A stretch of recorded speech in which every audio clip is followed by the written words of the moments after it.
নমস্কার, দেখছেন talk to Bangla. আমি অভিষেক রয়েছে আপনাদের সাথে। এই মুহূর্তে যে খবর নিয়ে উপস্থিত হয়েছি, ইলেকশন কমিশন অফ ইন্ডিয়ার মেন যে দিল্লিতে হেড অফিস, তার বাইরে ভারতবর্ষের গণতন্ত্রের শবযাত্রার মিছিল বেরিয়েছিল এবং সেটা ইউথ কংগ্রেসের পক্ষ থেকে অর্গানাইজ করা হয়েছিল। এবং শুধু তাই নয়, সেখানে ব্যাপক লাঠিচার্জ হয়, সেই খবর তো আপনাদের দেখাবোই। কিন্তু গুরুত্বপূর্ণ বিষয় হচ্ছে এই মুহূর্তে সারা দেশে ইউথ কংগ্রেসের পক্ষ থেকে এই ইনিশিয়েটিভটা নেওয়া হয়েছে যে হরিয়ানাতে রাহুল গান্ধী যে একদম হরিয়ানার ভোটার লিস্টে যে ব্রাজিলিয়ান মডেলের কথা বলেছেন, সেটা এখনো পর্যন্ত সারা দেশে ছড়িয়ে যায়নি। সেটা নিয়ে কথা হচ্ছে, পত্রপত্রিকায় লেখালেখি হচ্ছে, খুব কম সোশ্যাল মিডিয়া, আমাদের মতন ইউটিউব চ্যানেল, তারা সেটাকে প্রচার করার চেষ্টা করছে। কিন্তু সেটা নিয়ে এখনো যে আলোড়নটা সাধারণ মানুষের মধ্যে, সেই যে একটা চেতনা যে কিভাবে ভোটটা হচ্ছে, কিভাবে ভোটে কারচুপি হচ্ছে, সেটা হয়নি। তাই জন্য কংগ্রেস ইউথ তাদের পক্ষ থেকে এই ইনিশিয়েটিভটা নেওয়া হয়েছে যে সারা দেশ জুড়ে তারা রাস্তায় রাস্তায় ঘুরে ঘুরে এই মানুষের মধ্যে এই সচেতনতাটা বৃদ্ধি করবে যে দেশে হরিয়ানার মতন একটা স্টেটে সেখানে কিভাবে ভোটে কারচুপি হয়েছে, কিভাবে একজন ব্রাজিলিয়ান মডেল, তার ছবি ভোটার লিস্টে শুধু থাকলো তাই নয়, তিনি 22 বার ভোট দিলেন, সেই ছবিটা একদম সাধারণ মানুষের মধ্যে বিভিন্ন জায়গায় ছড়িয়ে দেওয়া হচ্ছে। দিল্লি মেট্রো, মুম্বাই মেট্রো, কলকাতায় একদম আমরা দেখতে পেয়েছি আজকে ইউথ কংগ্রেসের পক্ষ থেকে জ্ঞানেশ কুমার, তার পুষ্পপুত্তলিকা দাহ করা হয়েছে। তার সঙ্গে তামিলনাড়ু, সেখানেও একদম রীতিমতন ইউথ কংগ্রেসের পক্ষ থেকে নামা হয়েছে রাস্তায় এবং সেখানে নাটক করে মুখাভিনয়ের মাধ্যমে দেখানো হচ্ছে কিভাবে দেশে ভোট চুরি হচ্ছে। এবং বিভিন্ন বাস স্টপ থেকে শুরু করে ব্রিজ থেকে একদম পোস্টার ঝোলানো হচ্ছে যে জ্ঞানেশ কুমার, সেই ব্রাজিলিয়ান মডেল এবং নরেন্দ্র মোদী, এই তিনজনের ছবি। সমস্তটা দেখাবো, অত্যন্ত ইন্টারেস্টিং ভিডিও এই মুহূর্তে বিভিন্ন জায়গা থেকে উঠে আসছে দেশের। আপনারা দেখতে থাকুন শেষ অবধি এবং তার আগে অবশ্যই টক টু বাংলা ইউটিউব চ্যানেলটিকে সাবস্ক্রাইব করে দিন।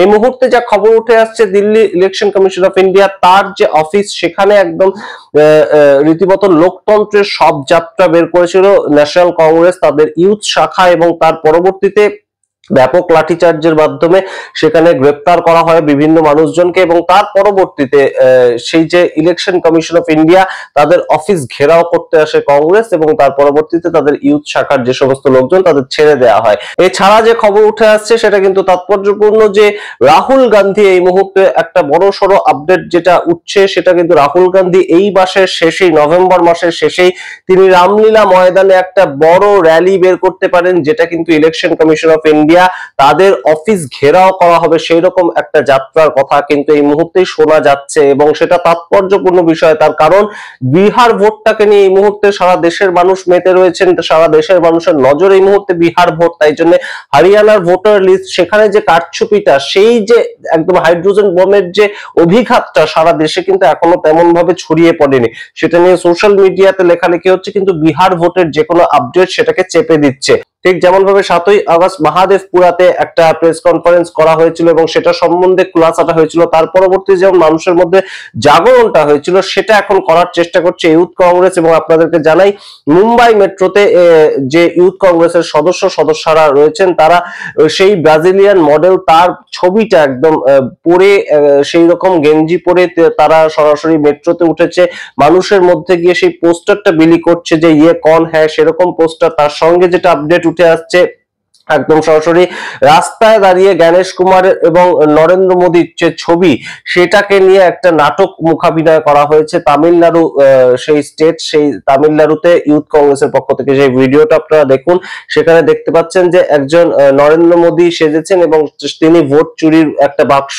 তার হাতে নিচ্ছেন এবং পাশ থেকে আসছেন রাহুল গান্ধী এসে সেই ভোট চুরির বাক্সটা নিয়ে মাটিতে ফেলে দিচ্ছে। এই যে বিষয়গুলো, এগুলো করার মাধ্যমে কিন্তু মানুষকে জাগরিত করা, একটা ভিড় কোথাও জমে আছে, সেইখানে এই ধরনের মুখাভিনয় করে, নাটক করে দেখানো বিষয়টা, সেটা কিন্তু অবশ্যই তাৎপর্যপূর্ণ। পশ্চিমবঙ্গের যে ছবিটা উঠে এসেছে, পশ্চিমবঙ্গে ইউথ কংগ্রেসের পক্ষ থেকে জ্ঞানেশ কুমার, তার পুষ্পপুত্তলিকা দাহ করা হয়েছে এবং শুধুমাত্র তাই নয়, স্লোগান উঠেছে নরেন্দ্র মোদী ভোট চুরি করে ভোটে জিতেছেন এবং তার যে সিটটা তিনি ভোট চুরি করে পেয়েছেন। এই ধরনের যে একটা বার্তা, সেটা মানুষের মধ্যে ছড়িয়ে দেওয়া, সেটা কিন্তু দিল্লি মেট্রো, মুম্বাই মেট্রো, এই সমস্ত জায়গায় গিয়ে সাধারণ মানুষের প্রতিদিনের জীবন জীবনে কংগ্রেস ঢুকে পড়ার চেষ্টা করছে এবং সেটা কিন্তু অবশ্যই তাৎপর্যপূর্ণ। তার সঙ্গে যেটা খবর উঠে আসছে অবশ্যই যে অল পার্টি মিটিং একটা ডাকা হবে বিহার ভোটের পরে, সেটা তো আপনাদের বললামই। এবং আপনাদেরকে আরো একটা খবর দিয়ে দিই, এম.কে. স্ট্যালিন ডিএমকে দলের নেতা, তামিলনাড়ুর মুখ্যমন্ত্রী, তিনি কয়েকদিন আগেই দেখিয়েছিলাম যে তামিলনাড়ুতে যে এসআইআরটা হচ্ছে সেটাকে নিয়ে একটি অল পার্টি মিটিং করেছিলেন, যাতে 49টা পার্টি তাদের একত্রিত হওয়ার কথা ছিল এবং 44টা পার্টি শেষ পর্যন্ত তারা এই ডিসিশন নিয়েছিলেন যে তারা সুপ্রিম কোর্টের দ্বারস্থ হবেন। এসআইআরটা যে তাড়াতাড়ি করা হচ্ছে, 1 মাসের মধ্যে সম্পূর্ণ প্রক্রিয়াটা শেষ করা হচ্ছে, সেইটার বিষয়ে সম্পূর্ণ বিষয়টা কিন্তু সুপ্রিম কোর্টে চলে গিয়েছে, তেমন খবর উঠে আসছে। সুতরাং এই মুহূর্তে সারা দেশে কোথাও গিয়ে কিন্তু একটা বিরোধী শক্তি তারা একত্রিত হতে চাইছে এবং বিহার ভোটটা মিটে গেলে, বিহার ভোটের রেজাল্ট দেখার পর মূলত 20 থেকে 25 তারিখের মধ্যে একটা all party meeting India alliance ডাকতে পারে, তেমন খবর উঠে আসছে। এবং রামলীলা ময়দানে তার পরবর্তীতে একটা র্যালি করতে পারেন রাহুল গান্ধীর নেতৃত্বে, সামগ্রিকভাবে সমস্ত পার্টির তরফ থেকে বিভিন্ন সাংসদরা যাবেন এবং তাদের সূত্র ধরে মানুষ জড়ো হবেন এবং ইলেকশন কমিশন অফ ইন্ডিয়া তাদের অফিস পর্যন্ত সেই মিছিলটা যাবে, এরকম একটা খবর উঠে আসছে। সেটা যদি হয় অবশ্যই গুরুত্বপূর্ণ একটা আপডেট কিন্তু এই মুহূর্তে সেটা হতে চলেছে, কারণ ভোট চুরি নিয়ে সমস্ত বিরোধীরা একত্রিত হচ্ছে। হরিয়ানার মতন একটা স্টেট যেখানে রীতিমতন সরকার চলছে ভারতীয় জনতা পার্টি, তাদের বিরুদ্ধে যদি সমস্ত পার্টি একত্রিত হয় সেটা অবশ্যই একটা নজিরবিহীন ছবি উঠে দাঁড়াবে। এই যে সামগ্রিক ঘটনাগুলো, প্রত্যেকটা ঘটনা একসাথে রাখলে কিন্তু একটাই পয়েন্টে এসে মিট করছে যে রাহুল গান্ধী এবং কংগ্রেস এই মুহূর্তে সম্পূর্ণ দেশের মানুষের মাঝখানে ছড়িয়ে দিতে চাইছেন যে ন্যারেটিভটা, সেটা কিন্তু যে এই বিজেপির সরকার চুরি করার মাধ্যমে, ভোট চুরি করার মাধ্যমে তারা সরকারে রয়েছে, দেশের মানুষ আদপে তাদেরকে ভোট দেননি। যদিও শেষ পর্যন্ত অবশ্যই দেশের মানুষের যে ইভিএম এ ভোট সেটার ভিত্তিতেই ভোট হয়, কিন্তু অবশ্যই গণতান্ত্রিক পরিকাঠামোতে এই ধরনের যে ব্রাজিলিয়ান মডেল, তার নাম ভোটার লিস্টে চলে আসছে। এছাড়া বিভিন্ন মানুষের নাম তিনি দেখিয়েছেন যারা 65 বার এক একজনের নাম চলে আসছে, 28 বার একজনের নাম চলে আসছে, সেগুলো কিন্তু কখনোই গণতন্ত্র রক্ষার জন্য সঠিক বিষয় নয়। এবং সেই জায়গাটা একদম পয়েন্ট আউট করে রাহুল গান্ধী যেমন শুধু প্রেস কনফারেন্স করে দেখিয়েছেন, সেটাকে রাস্তায় নিয়ে নামতে চাইছে ইউথ কংগ্রেস এবং অবশ্যই ভালো ইনিশিয়েটিভ, সেটা অনেকেই বলছেন এবং সরকারকে নড়বড়ে করে দিতে পারে। সেটা দিল্লির রাস্তায় হতে পারে, কলকাতার রাস্তায় হতে পারে, প্রত্যেকটা মেট্রো সিটিতে এই ছবি যখন উঠে আসছে অবশ্যই সেটা কিন্তু বিজেপির জন্য একটা চিন্তার বিষয়।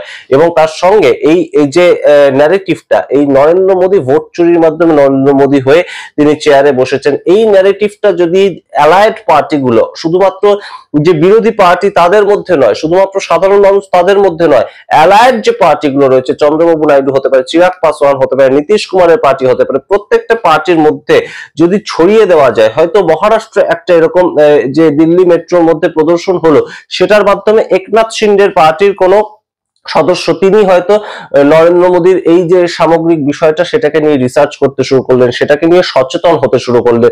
সেই ধরনের ঘটনাগুলো যদি ঘটানো যায় তাহলে কিন্তু অবশ্যই বিরোধী শক্তি আরো মজবুত হবে, সেটা কিন্তু অনেকেই মনে করছেন। এবং শুধুমাত্র তাই নয়, আপনাদের আরো আপডেট জানিয়ে রাখি যে ইতিমধ্যেই কিন্তু বিরোধী পক্ষের থেকে, কংগ্রেসের পক্ষের থেকে একদম ইন্টারনালি বিভিন্ন পলিটিক্যাল পার্টির সঙ্গে যোগাযোগ করা হয়েছে।